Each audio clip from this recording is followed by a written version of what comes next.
Welcome to International Conference Narratives on Online Education at Near East University. Conference is organized by Graduate School of Educational Sciences and Faculty of Education, which is the miracle of the collaboration on sharing stories, experiences in the practice of online education.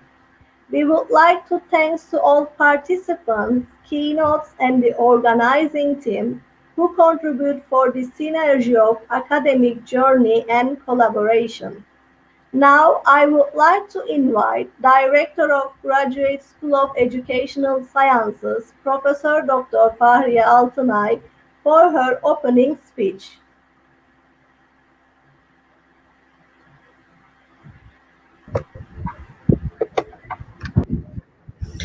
Dear rectors, dear vice rectors, dear deans, dear director of graduate schools, dear program coordinators, department chairs, distinguished keynote speakers, and participants.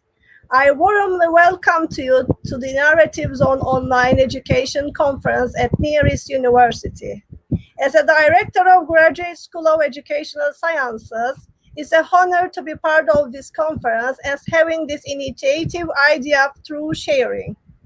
On this conference, I sincerely extend my thanks to Near East family, vice rectors, dean of faculty of education, board members of the university and graduate school of educational sciences, our keynote speakers, participants, and colleagues, Near East University TV team and Pegam Publishing House for giving this new story sharing experiences and for their support.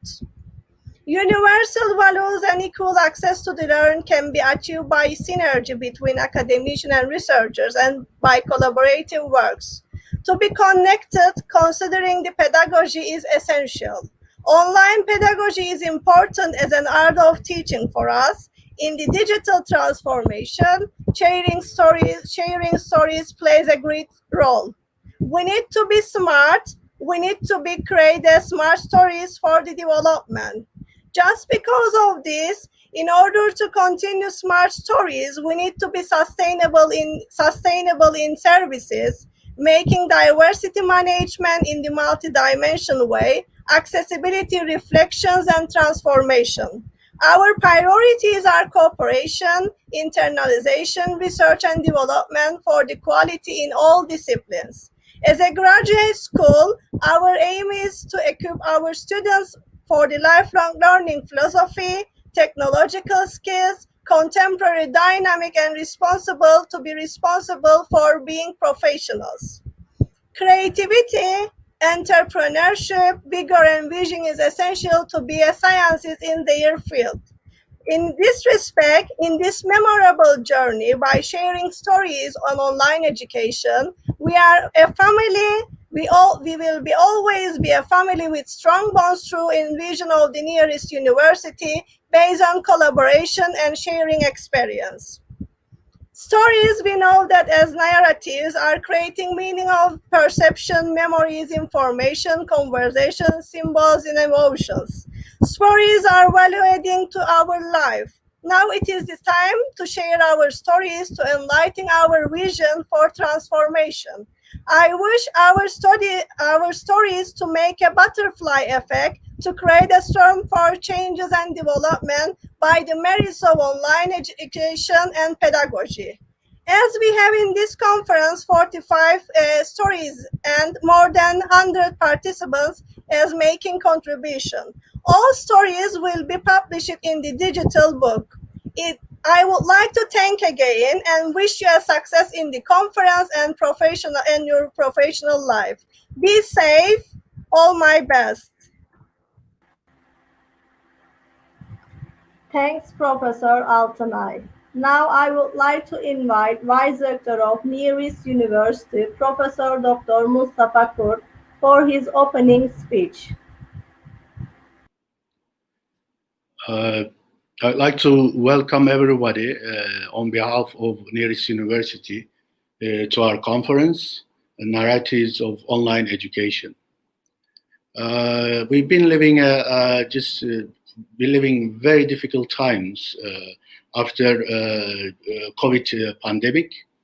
And we understand that we do have different realities regarding almost everything. So the question here is whether the realities are based on facts, or whether they are alternative facts, or whether they are constructed facts. We need to just be really very critical in deciding what we are doing what we're doing actually is in accordance with the outer world. Now, we're living in a world of made up, let's say, truths or post-truth era, that reality is like education, hybrid or blended. There is a concept of hyper-reality. So we, in education, while we are presenting facts, opinions, or just field-related knowledge, we need to be very careful while we are actually sending certain messages to our students.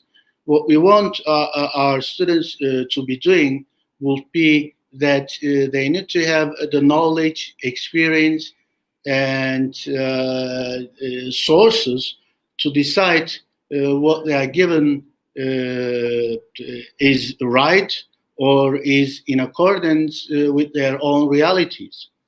So when we were actually thinking about this conference, we just saw that some people, they call it emergency remote teaching, that our lecturers in the university been experiencing lots of problems regarding online education. And when I just inquire about their problems, I understand that I actually just understood that they were all personal related, and they were all they're all based on their understanding of the outer world. And I saw that there were different ways of looking at the same reality. So when we were discussing this with Fahriye and Zehra professors, we said, like, why don't we organize a conference that we ask people to talk about their stories? And now, that stories, when we say stories, or they might be fictional or non-fictional, we are not there, like whether their stories are made up or not. But we want to just see educators' experience with the new realities, meaning online education or hybrid education. These are the terminologies used, which I believe they are not correctly used. What we have been doing nowadays will be differentiated learning or differentiated instruction, because we are not blending anything here. We are just giving alternatives to the students, and here it is the mode of learning, and that is just online and face-to-face instruction. So we are differentiating two modes of learning. We are not just blending anything. Back to the post-truth era. Yes, now we have facts, we have alternative facts, we have values, we have opinions, and it's us, individuals, who can actually just make their own realities or truths based on what they are given by just the responsible people in the outer world. Now, I see that there are lots of contribution, and we will hear the stories of our educators, and I hope we are going to just find lots of things common to us, or maybe things that just will be criticizing, but at the end of the day, we are going to construct our own realities based on the facts and opinions of the presenters. It's going to be a very interesting conference, and it is sort of not 100% scientific in the sense that we're asking people to talk about their own stories, and we will see that there are really very colorful stories which we can actually use to shape or reframe our just way of considering future education and the values regarding teaching and learning. I wish everybody a very successful conference, and I thank everybody who actually are involved in this conference, and I'll be just number one just viewer of the conference, and good luck and success to everyone. Thank you very much. Many thanks, Professor Dr. Mustafa Kort, for his opening speech. Now we continue with keynote session. I am very pleased to see Dr. Ahmed in this conference from Smart Learning Institute and from Alesco. I would like to invite Dr. Ahmed to deliver a speech on collaborating interdisciplinary sharing. Yes, Dr. Ahmed, we would like to learn more about you and your story.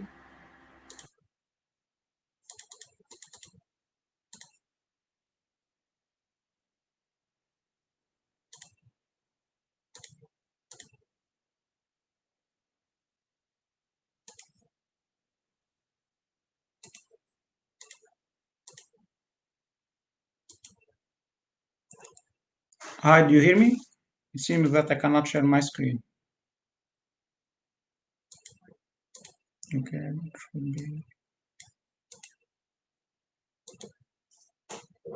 Can you see my screen?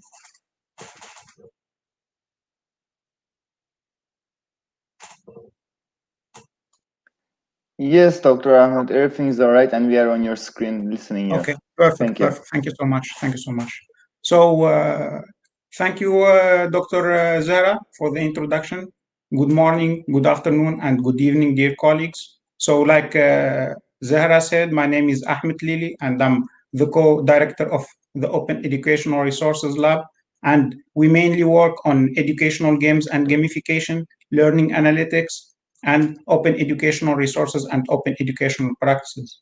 Actually, this topic or this conference topic is very, very interesting because we share, regardless of our locations or regardless of our countries or regardless of our thinking, we share the same problem, which is how to deliver an effective and efficient online learning experience for our students, especially during this pandemic. And not only during this pandemic, but also after this pandemic, because UNESCO said that these new things will be the new normal. So we need to be prepared for it. So this is a very interesting competition. This is a very interesting conference. And for our story today, we thought about sharing one pilot experiment or one pilot story about the use of open educational resources and open educational practices to teach family education in the Smart Learning Institute of Beijing Normal University during COVID-19. So what are the challenges of teaching during COVID-19? As you know, the first challenge and the biggest challenge is the lack of preparation time. So as we all know, COVID-19 was unexpected. So for teachers, they don't have learning materials which are ready to be used online. Also, teachers, they did not adapt their content or their printed content to the online learning. So how we can avoid this problem or how we can overcome this problem? This is the first problem that we faced. Second problem is teacher-learner isolation. So when we are talking about COVID-19, we have stop of schools or school closure for like 4 or 5 months, or even more than that, before we have the summer holidays. So here we are talking about teachers and students not seeing each other for 4 or 5 months. And here we will feel like teachers and students will be kind of isolated from each other, because teachers and students usually to teach and communicate together face to face. But now this face-to-face interaction will be stopped. So here we are talking about how to maintain the motivation of students during COVID-19. And the last one is the need of effective pedagogical approaches. So how we can teach students in a very interactive way and a very efficient way. As we all know, especially in MOOCs and online learning, we have a high dropout rate. So how we can overcome this problem, especially in this new experience of teaching during COVID-19. So to overcome all these problems, we have thought about using open educational resources. What's open educational resource? As you all know, open educational resources are materials which are published online for free, means everyone can access to these materials under an open license. So this open license defines how we can use specific materials. So as when we say free, it's not like a free pizza. We can use it the way we want. No, free means we can access to it and use it, but we need to respect the open license where these materials or under this published material. So we thought about using open educational resources in order to overcome all these problems. How? For instance, I don't have time to prepare my content. It should not be a problem. I could use others' resources and adapt them to my context. For instance, we know a lot of open educational resources repositories which publish very high quality OER, and then I can choose the most appropriate OER and reuse it in my context. For teacher-learner isolation, we can use open educational practices, which we will talk about it in a bit, in order to maintain social interaction between students and their teachers. And third, we will also talk about like how we use OEP or open educational practices in order to deliver an effective pedagogical approaches or engaging approaches. So as we all know, open educational resources, like we said, since they are free, it reduces cost. So we don't need to pay to access to a certain course or to a certain resources. So here we are talking about reduced cost and we are talking about inclusiveness. Also, we enhance learning quality because every time we can keep revising the learning content and improving it.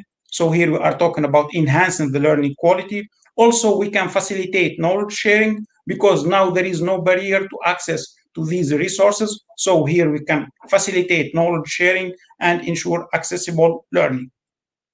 Now, what's the difference between open educational resources and open educational practices? So as you can see, open educational resources are content-centered approach, which mainly focus on how to create or how to reuse a specific material, which is good. But now researchers or even teachers are thinking more than that. It's not only about how to create, it's not only how to publish, it's not only how to find specific open educational resources. The most important thing now is how to use those resources in order to enhance learning experience and learning outcomes. And here comes OEP. So OEP is a practice-centered approach which focuses on the implementation of practices in order to increase the interaction between teachers and learners and, of course, improve open educational resources use in education. So now, in order to implement open educational practices, we need to learn more about open educational practices in our context. Therefore, as a first step, we have conducted a comprehensive literature review in order to understand this concept, how we can adopt or implement OEP in our context. We have revised over 15 definitions, and we have noticed that there are 5 dimensions which are correlated together in order to provide OEP. The first one is open assessment. Open assessment means that teachers should allow learners to evaluate one another, which is also peer assessment. And here we can talk about reflective practices and improve learning outcomes. Second one is open collaborations, means students and also teachers could collaborate in an open environment, for instance, when we are talking about social networks. Third one is open teaching, and here we will talk about the students will not be only students, but they will also be co-creators of the learning content with the teacher. And also the main one, which is open educational resources. So as you can see, all these 4 dimensions, and there is one remaining dimension, which is a facilitator, which is enabling technology. So technically here we will use technology to facilitate the use or the implementation of all these dimensions. Now, how we put these into practices? First of all, we start by open assessment. So during the pandemic, we have developed a course, a family education course. This course aims to enhance the relationship between parents and their kids, especially during this COVID-19. Parents will be under a lot of pressure, and therefore we thought about how about we deliver a course in order to enhance the relationship between parents and their kids in this critical moment. So we thought about using OEP, just like I said, because we don't have time to prepare enough content. So we thought about using open educational resources which are published related to family education and adopt them in our context. And like I said, we thought about using open educational practices. So in this framework, how to use open assessment. So how to use, let's start by open teaching. So in order to provide open teaching, we start first by preparing a learning content by the teacher. So the teacher reused others open educational resources related to family education. Then we asked all our students to enhance these contents. For instance, we have chapters to parents from 0 to 6. What type of problems parents could face in this age, from 6 to 9 and from 9 to 12. So in each age range, we have specific problems that parents could face with their kids. So we prepared a lot of examples in each age range. Then we asked the students, okay, we have given like these 4 or 5 problems. Could you help us and identify more problems and also suggest more solutions? So in this way, students will not only be students, but they will be also kind of teachers. They will help the teacher in order to enhance or improve the learning material. So here we are talking about students being co-creator of the learning content. And the students, of course, need to search for learning materials and identify the problems. And the teacher in this case will be more as a facilitator, means the teacher here will be guiding the students. How about you search in this database? How about you do this? How about you change the keywords? So as you can see here, we are using the connectivist approach, and it will be like a student-centered approach, means the students will be active actors in this learning process, and they will be enhancing the provided learning content provided by the teacher. Then, if you want to talk about open assessment, what did we do? So for open assessment, we have used this reused assignments, means the students provide some assignments, and then their team members or their peers need to answer these assignments. So like you said here, the students can answer the assignments of the others, and the others can answer the assignments provided by the other teams. And here we can see that teachers will be more as facilitators, like I said, and try to encourage students to answer others' assignment, and answer groups to answer others' assignment. Then all these assignments were collected in an open textbook, like you see here. So all these students created a new textbook or supplemental material where they put all their new problems identified from the internet and the type of assignments provided by them. And we uploaded this supplemental material as a CC license in order for others to reuse it and further improve it. So here you can see open assessment and open teaching is used during our course in order to increase students and in order here to encourage communication between peers and facilitate the learning process. Also, one of the other methods that we have used social networks. So like we have a platform called Tutiao. This platform is like Facebook. something like that. And in this context, the teacher put a problem here. For instance, you can see the problem. This child always bites her nails, even when her fingers are red and swollen. What do parents often do? What is the effect? Any suggestions? Other problems at this age?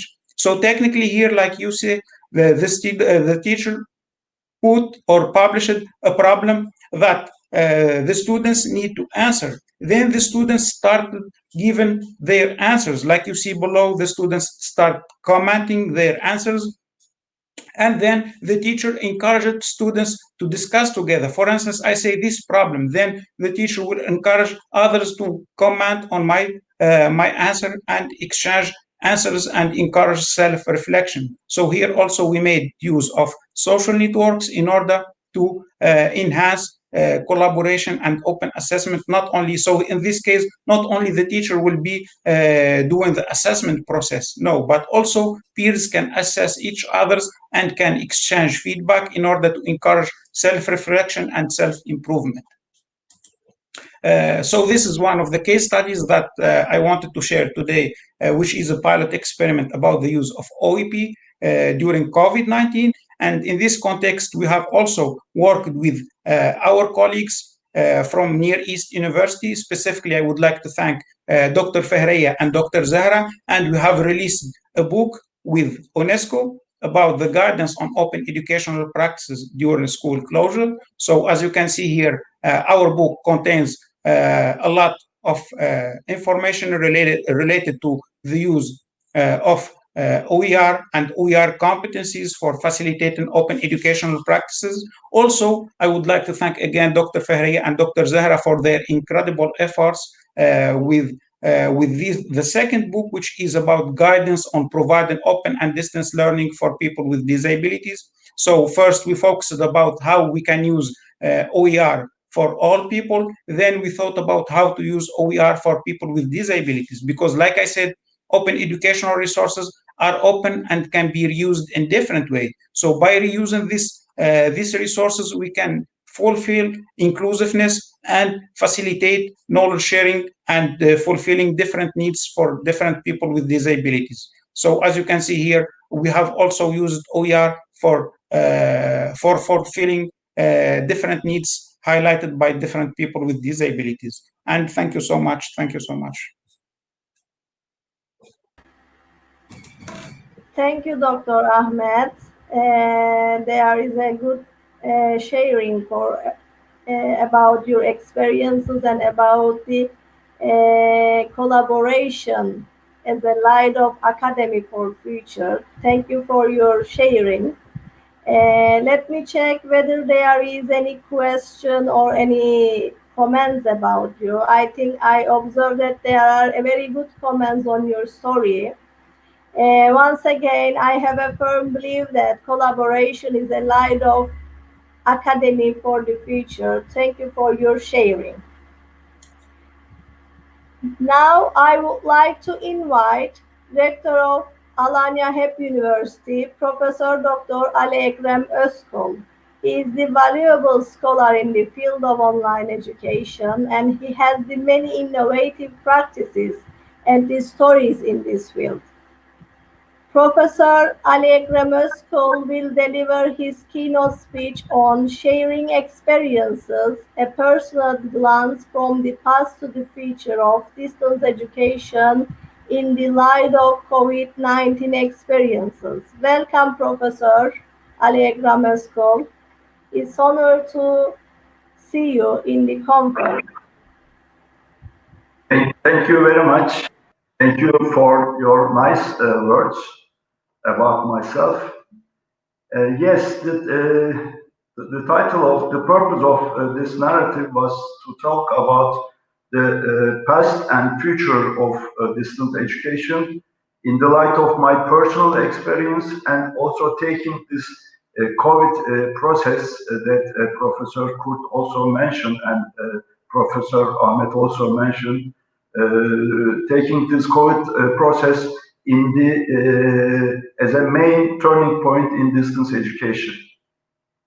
But I said I was planning a recent event yesterday events made me change my content and maybe order of my presentation. And I will mention it just in a couple of minutes. But before that, I want to thank to Near East University Administration and my colleagues, Professor Zehra and Professor Fahriye, for inviting me for this speech. I hope I can have contribution. And yes, what was yesterday's event that made me change my content? It was I will read it from here. It was I don't want to make any mistake on that. There was a opening ceremony, a presidential opening ceremony of the universities in Turkey of the academic year. And our President Erdogan said about the current higher education experiences, it is of great importance that academic education is being carried on without interruption, even if under difficult circumstances caused by the COVID-19 pandemic, as Professor Kut mentioned. Experience in distance learning is of course precious. However, it is undoubtedly cannot replace formal education. We aim to start in-person classes in higher education as soon as possible, just like other educational stages. This statement first made, I'm a little disappointed with this statement. I'm not a promoter of distance education, but I worked a lot in distance education. But I think integration of digital technologies into education, especially distance higher education, is very important. And this issue is very important because I thank you, Near East University, for this opportunity again, because distance education is on the agenda of maybe millions, not millions. Just from Turkish case, we can say at least 30 or 40 million people are affected from this situation. 20 million students in primary and secondary institutions, about 8 million students in higher education, the instructors, teachers, the faculty members, administrators, and parents. So these kind of meetings, conferences, sharing experiences, discussions are very important to obtain efficient, effective distance education, which is a lot of problematic nowadays. So I want to just briefly mention about what has happened in the past of, almost all of these, but just a very brief storyline. Maybe we can, in one sentence, we can summarize the history of distance education as the inclusion of technology to education. Well, as the technology improved, these improvements, these developments, these innovations had reflection in education systems, which is called distance education. Maybe starting from the correspondence education, the main milestone had been the Open University UK. Open University United Kingdom had been a very innovative and very maybe it changed the paradigm of education, especially inclusion of the video in the education provision, in the delivery of education. So maybe also it had been a kind of a role model.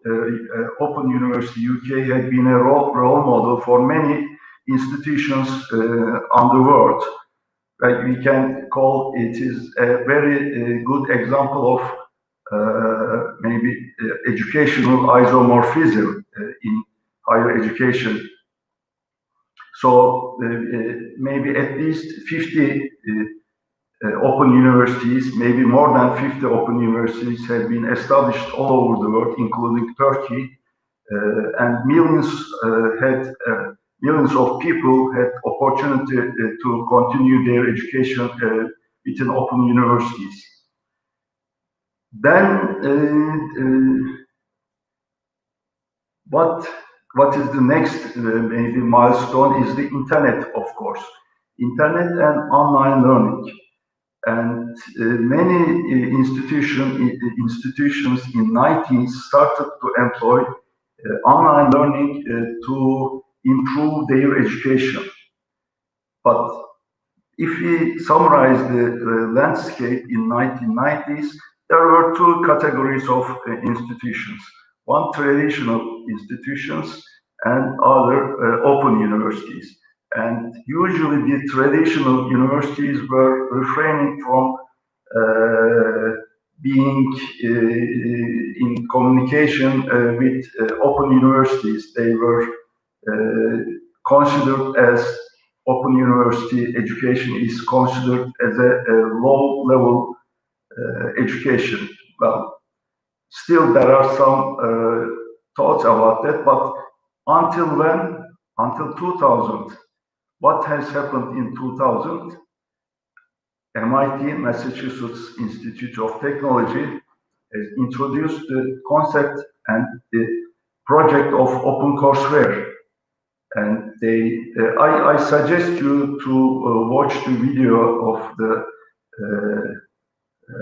about this transformation process in MIT, headed by the rector of that time, Charles West.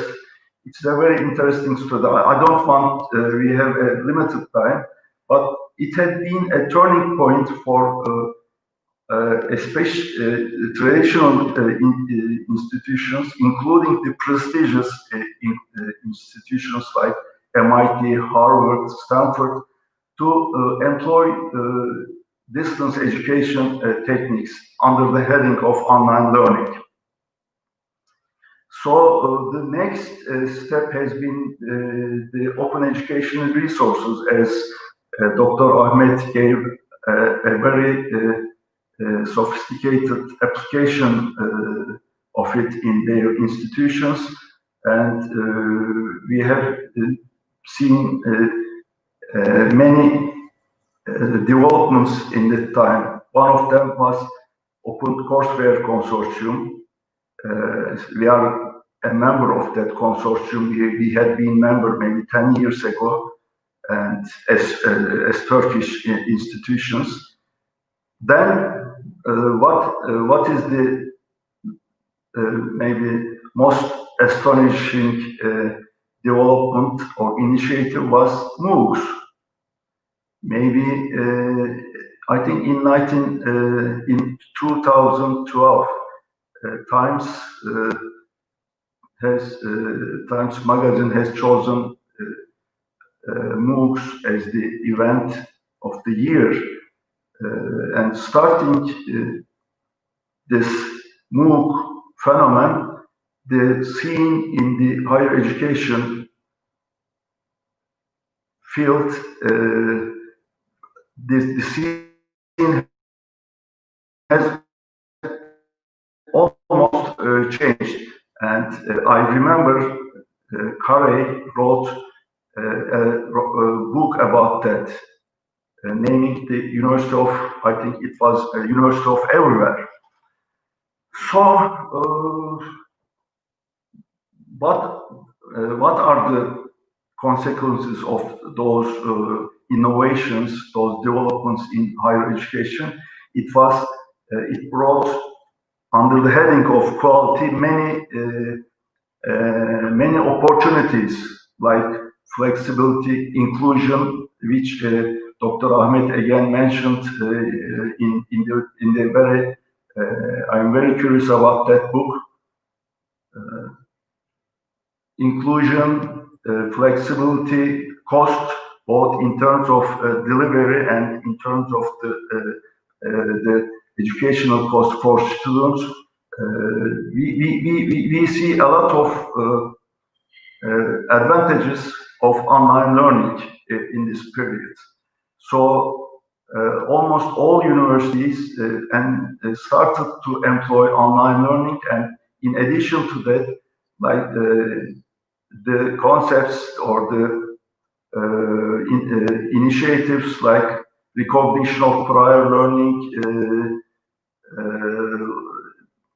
augmented reality, and similar subjects, blended learning, personalized or individualized learning. I think Professor Kurt mentioned about that differentiated learning.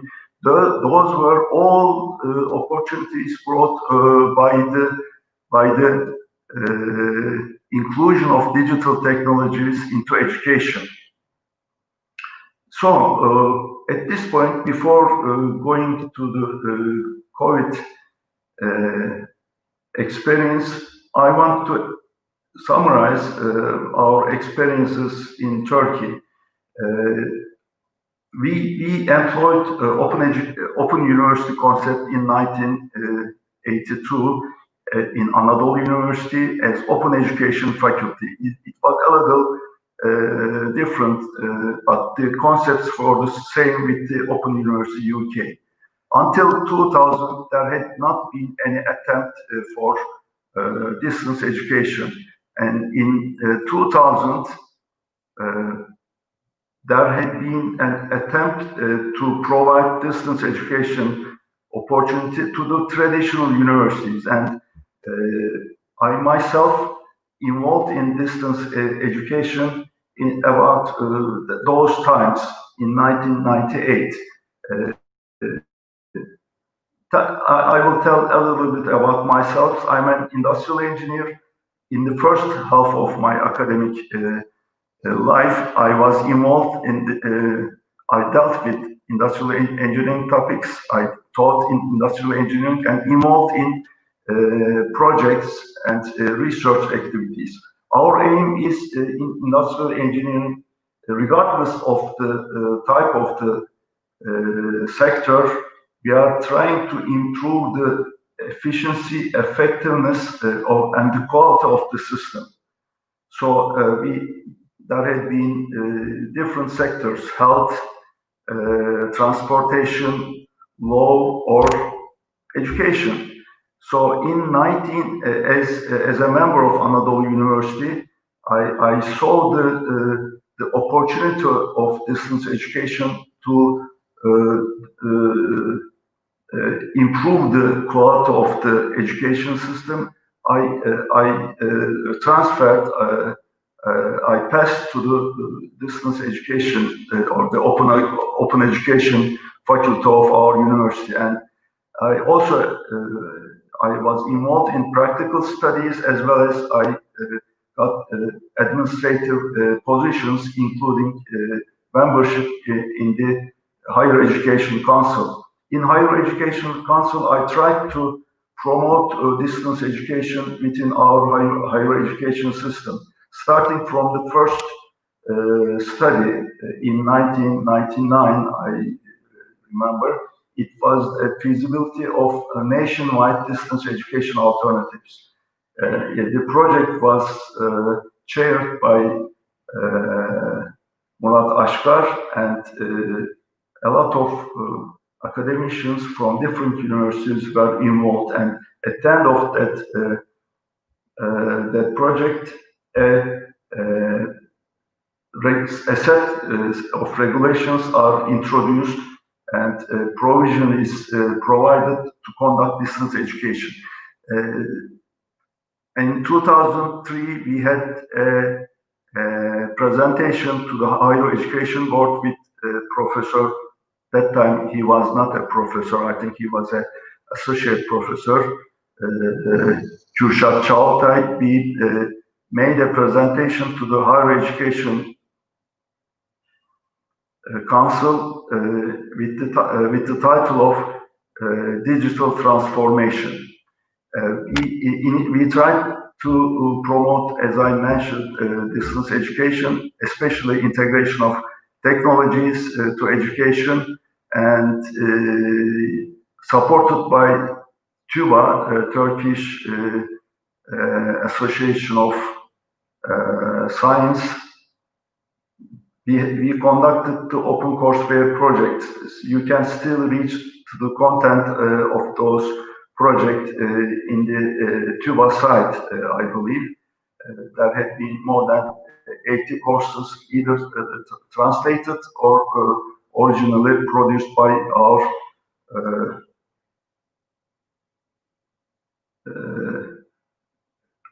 originated by our faculty members. So I think I am approaching to the end of my time, but I want to come to the COVID process. So we were at the takeoff point for a more comprehensive, more developed, maybe we were at the takeoff point of a paradigm shift in education, with the inclusion of technologies, digital technologies to education. So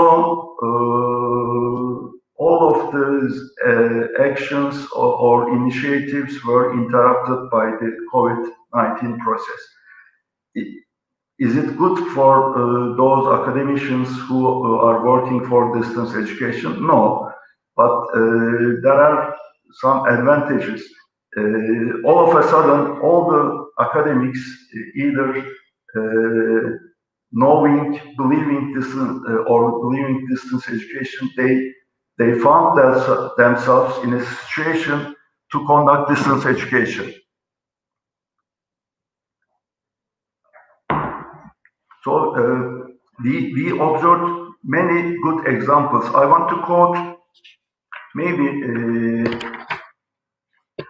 Thomas Friedman with this issue. He said, "Big breakthroughs happen when what is suddenly possible meets what is desperately needed." I'm saying again, big breakthroughs happen when what is suddenly possible meets what is desperately needed. So the academicians, the academia saw the possibilities of distance education. And I think from now on, if we go back to this face-to-face education, we will be going to use the opportunities, the tools, the support of digital technologies in face-to-face education. Of course, the students, the higher education students must come to the campuses. Why? Not for education, not for, of course, some part will be face-to-face education will be conducted, but there is also social, cultural, and sports activities. Those are indispensable components of higher education. The students must come to the campuses, but not only for face-to-face education. Face-to-face education must be supported with digital technologies, using the experiences of the COVID process and previous accumulation of expertise and experience on this issue. So going back to the statement of our president, he said again, experience in distance learning is of course precious. However, it cannot replace formal education. Yes, it cannot replace formal education. Issue is it must. I want to change it with face-to-face education must be supported with digital technologies. The student must come to the campuses to conduct education, various types of education, blended, personalized, using digital technologies. And we have to use the experiences of COVID-19 process for the betterment of the higher education. The last words are the journey is out of bottle. We must not try to put it back. We must try to use the opportunities or the powers of the journey. Thank you very much. Thank you, Professor. It's a good contribution and sharing from you. And there are nice comments on your story. Once again, thanks for your contribution. Now we are with Dr. Nelly from Canada. She is educational technology consultant, curriculum and instructional developer. She will share online education experiences with us. It's good to see you, Dr. Nelly. We would like to learn more about you and your story as well. Hi, everybody, and thank you. Thank you so much for inviting me. I'm kind of embarrassed because I'm not used to talking about myself. Frankly speaking, I'm used to getting my students to talk because I guess that's my comfort zone. I hope you can see my screen. I'm going to try to share the whole thing. All right. So what I'm going to tell you today is a bit about myself and why I guess it's important and what I did when COVID-19 forced teachers and students to stay at home and to face online learning. So as you can see, I've been mentoring teachers from the K-12, as well as students and organizations and educators worldwide on how to integrate technology for educational purposes. I have been teaching in high school and currently younger learners, as well as adult learners. I enjoy the engagement with young learners. Unfortunately, it's not possible these days because of lockdown, but nonetheless, I'm looking forward to a time when we can continue to what used to be the old way. Now, the new way, as some call it, is actually the old way for me because I've been using technology since, I guess, the late 80s. I know that's a long time, and I've been using technology in all my classes since 1992. So you can see how far I go with technology. So that when I heard about open education and the OER and open universities, and the fact that they didn't appreciate online learning in those days and they thought it was less, I thought of myself as a student at the University of Phoenix.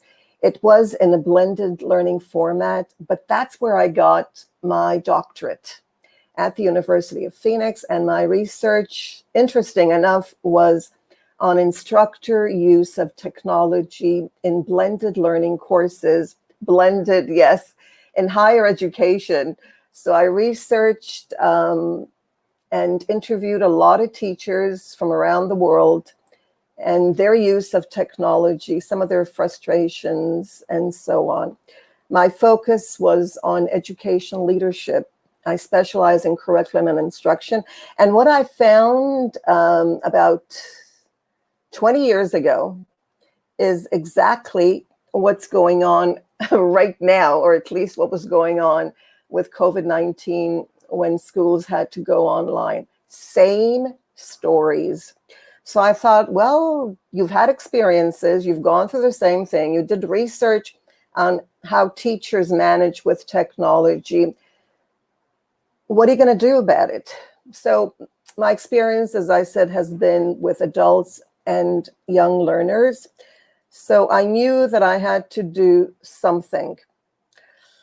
As someone who's been online and has some kind of an online presence for many years, whether on Facebook, Twitter, YouTube, LinkedIn, and Second Life, I think that it was time for me to actually do something and start helping educators from around the world. My belief is teaching is a way to learn. In other words, that's what I've been practicing with my students, young and old, for the past, 3-4 decades. And that is communicative way of engaging students. In other words, getting everybody to connect for learning and teach together, teach each other through presentations. That's what I've been doing. I'm sorry about the background. I had no idea that something was going to be there. So if you can ignore that. I started integrating technology in 2003 with my own Moodle site. Yeah, I decided that I wanted to try things out. So I created a Moodle site in 2003. I used Illuminate. Now it's StreamYard, but a lot of educators are using Zoom. It was called Illuminate. Now it's BB Collaborate. I used Adobe Connect from its very beginning when it was called Macromedia Breeze. Started with IQ. These are all platforms for learning. And today, Zoom. I had no idea that I actually started Zoom in 2015. I also use the following: Padlet. I've been using it since 2008 when it was Wallwisher. Google Drive started in 2012. I was there. Quizlet. I was there in 2005 when it started, and VoiceThread in 2007. Screencast-O-Matic. These are all the tools that I still use because they're still around. What I've been doing for the past, 3 decades, almost 3 decades, is free professional development. I guess you'd call me a true wiki educator because Wiki Educator was really part of my life. I lived on Wiki Educator. I was addicted to the coding, to the wiki codes, and I would spend hours adding content, free content for anyone who was interested. And not many were interested. Yes, free doesn't seem to go well these days either. But with COVID-19, something happened. And teachers, you can see some of the free developments that I started: a website in 2003, a Moodle called Integrating Technology in 2006, Moodle for Teachers 2009, Moodle MOOCs 11, Moodle MOOC, in 2013. This is horrible. I have no idea why this image is there, but it is. Sorry about that. So maybe it'll disappear soon. There. All right. So what I'm going to talk about is turning challenges into opportunities and share my experiences and what I did since March. I started with a course on Moodle for Teachers called Live Online Virtual Engagement, LOVE, because I felt that teachers needed LOVE. They needed to know how to engage their learners in a virtual classroom, such as Zoom or Zoom alternatives. So I came up with Live Online Virtual Engagement, and the love brought people. People came, even though it was free. A lot of educators were interested. The focus was on learning about different platforms such as StreamYard, for example, Zoom, WizIQ, Congrea, Jitsi, free online conference, Google Meet, Microsoft Teams, GoBrunch, BBB, and STalks. These were just some of them.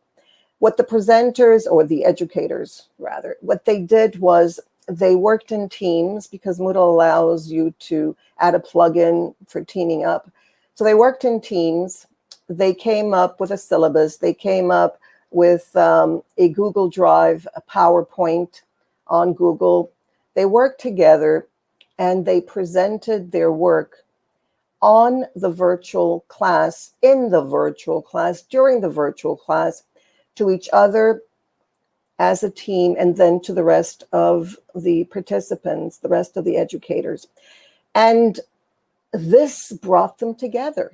They became very close friends, and I'll take you through the story of how teachers from around the world, mostly higher education, came together, grew together, and are still friends from all over with different time zones.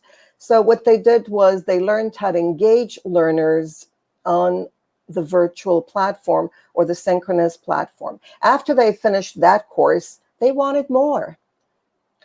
All right, so I had a lot of courses ready to go. I asked them, would you be interested in learning how to Moodle? In other words, would you be interested in creating your own courses? You can use the platform. Yes, of course, anything.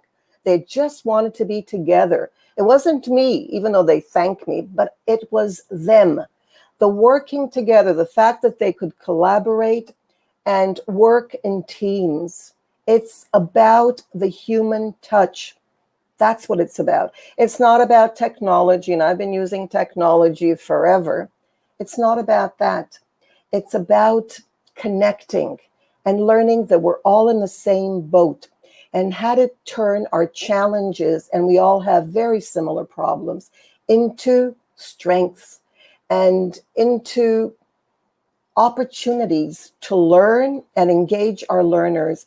Our experiences as teachers make us better as people so that we can cater to our broken, in many ways, our students are really suffering and we're suffering, but how can we help them if we also suffer?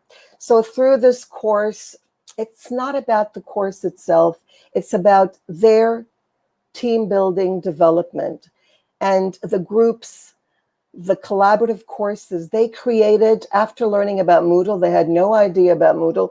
They learned together, they taught each other, they helped each other.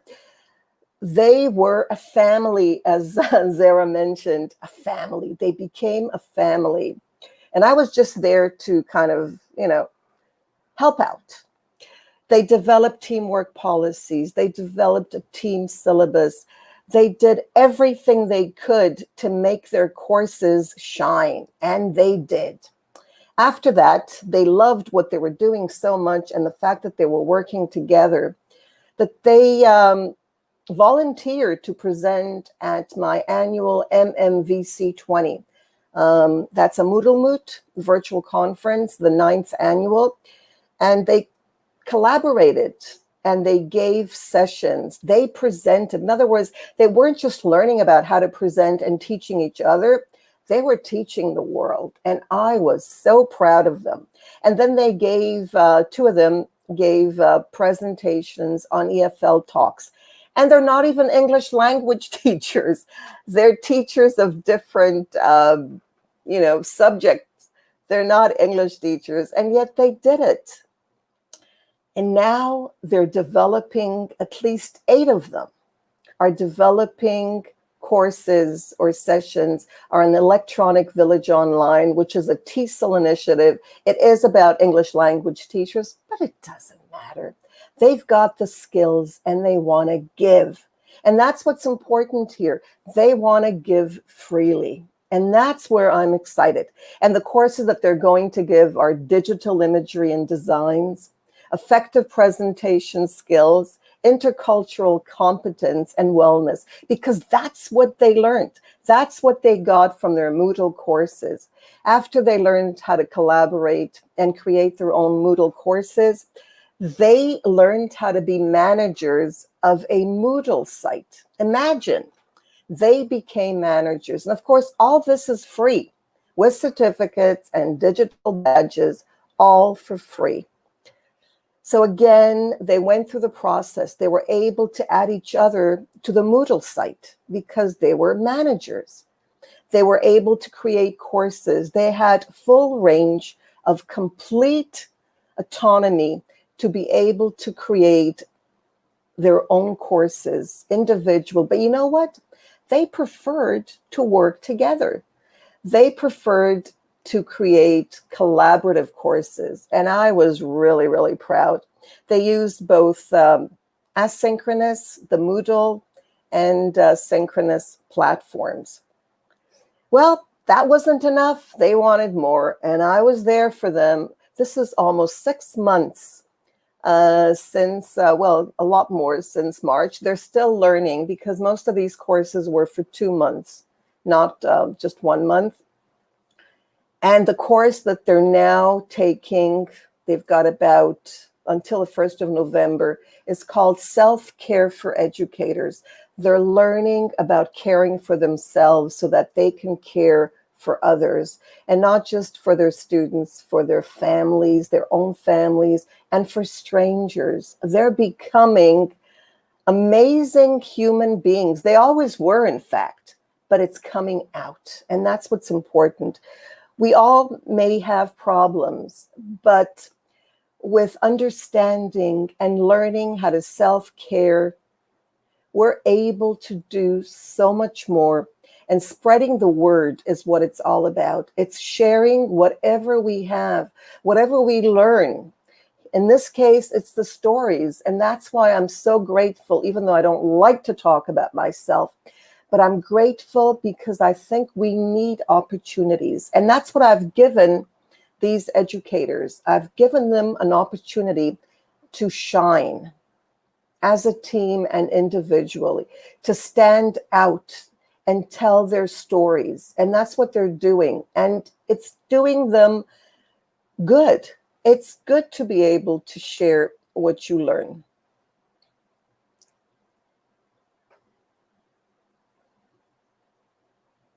So about self-care for educators, you can see the process here.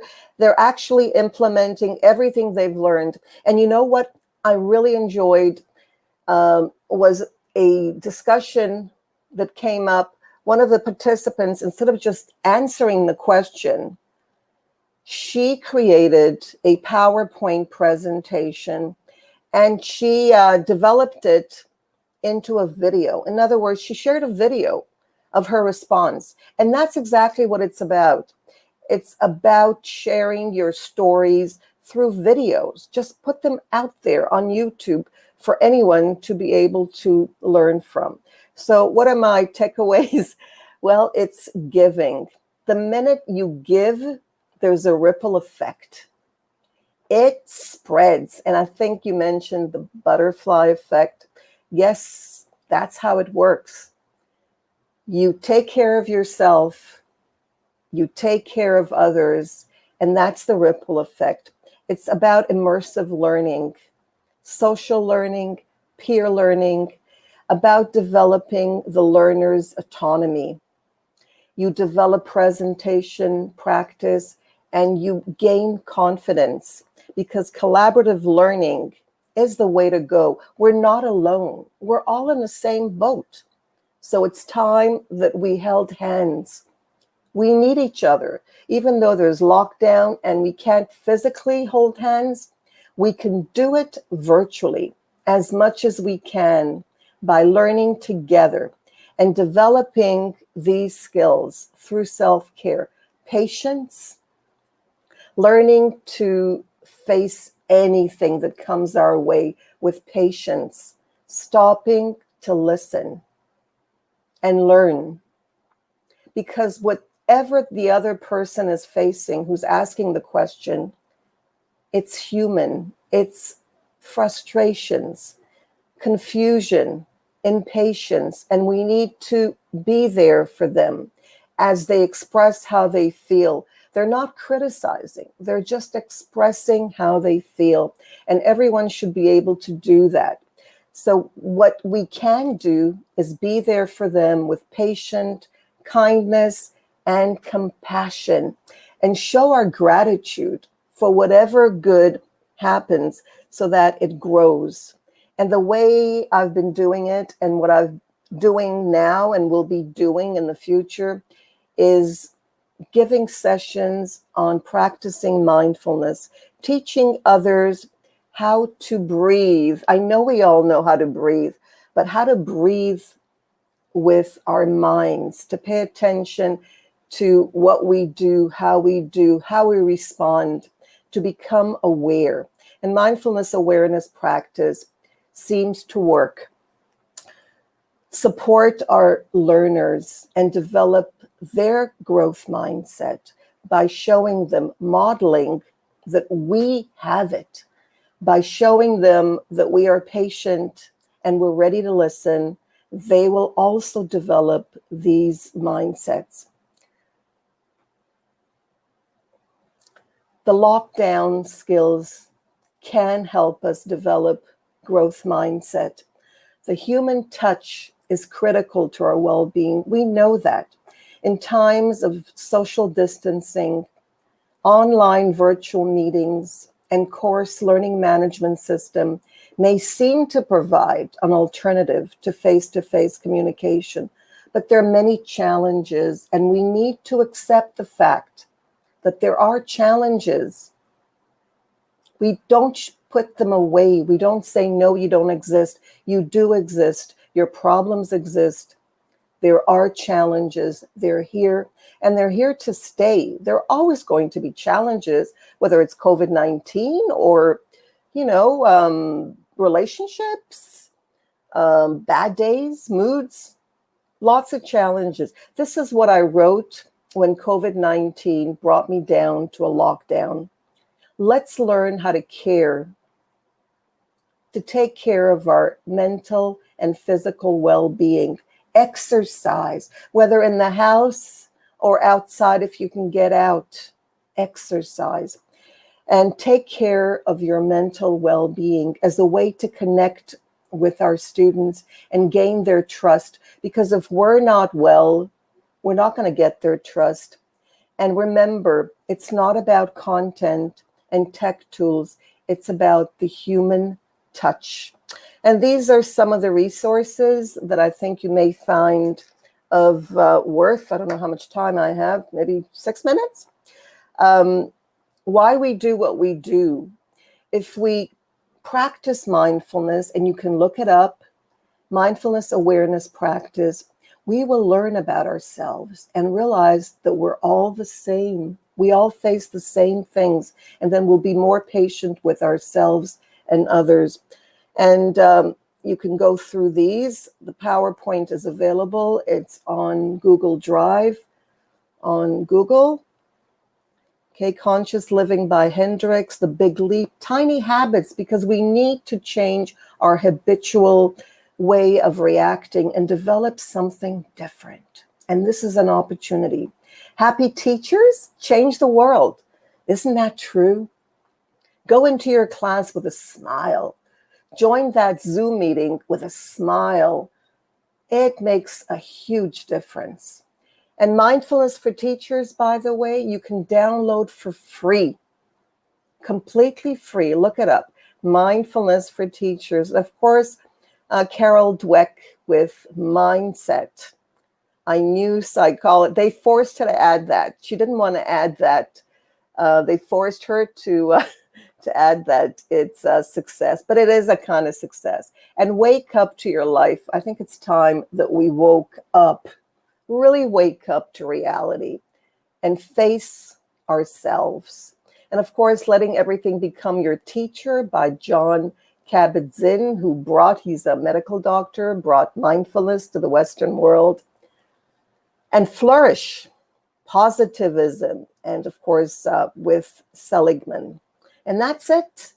I hope you take away the fact that you are strong and you can make a huge difference to your students. Thank you so much for inviting me. And I'm looking forward to hearing any questions or anything that you'd like to ask. You may do so at any time. If not now, then of course, later. So I'm going to stop screen sharing. And there we go. Oh, I guess my camera went off. Yeah, it happens. Sorry about that. Yeah, my camera. Very, yeah, my camera. Yeah, here I'm back. sharing. Sorry, the camera went. Comments and sharing from your story. There are very nice comments and reflection from you. I have a firm belief that your sharing will enlighten the more stories and the practice of online education. Once again, thanks a lot. Thank you. Thank you very much for inviting me and for coming up with this great idea of stories. Thank you. Thank you. We come to the end of the keynote session for the Narratives on Online Education conference. Once again, I would like to thank to all keynote speakers for their contribution, all participants and organizing team of the conference. Of course, many thanks to Nearest University and Nearest TV because of bringing us together. Wish you all success, sharing and happiness with your stories. Thank you.